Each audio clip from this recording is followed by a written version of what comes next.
វិតឡើងចោជួនកាលត្រូវជួនខុសមានកំហុសជារឿងធម្មតាព្រោះអ្វីដែលបានមកមិនដូចចិត្ត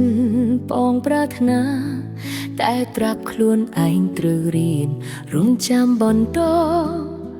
ប្រើពាក្យក្រឹងមុំទុនជ្រាយគេមើងងាយគេនិយាយដើមចុងពេលជីវិតកំពុងលិចលំ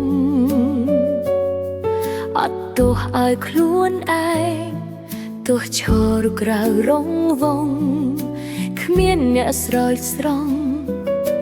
ក៏មានខ្លួនម្នាក់ដែលជួយលួងខ្លួនឯងខ្ញុំដឹងថាខ្ញុំ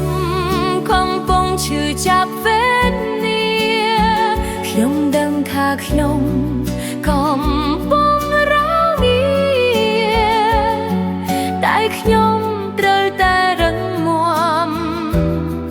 ហើយដើរទៅមុខ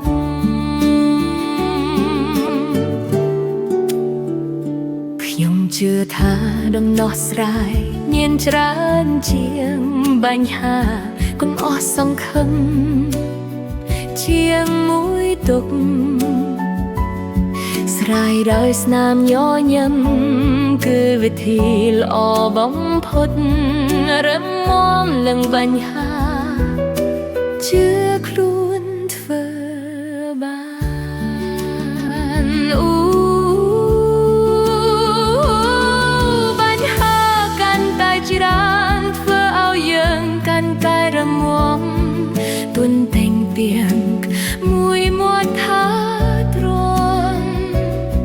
ឈរលើខានខ្លួនឯងទល់នឹងបញ្ហារាប់ពាន់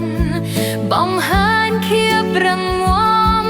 បើកឱកាសឲ្យខ្លួនឯងរកភាពជោគជ័យ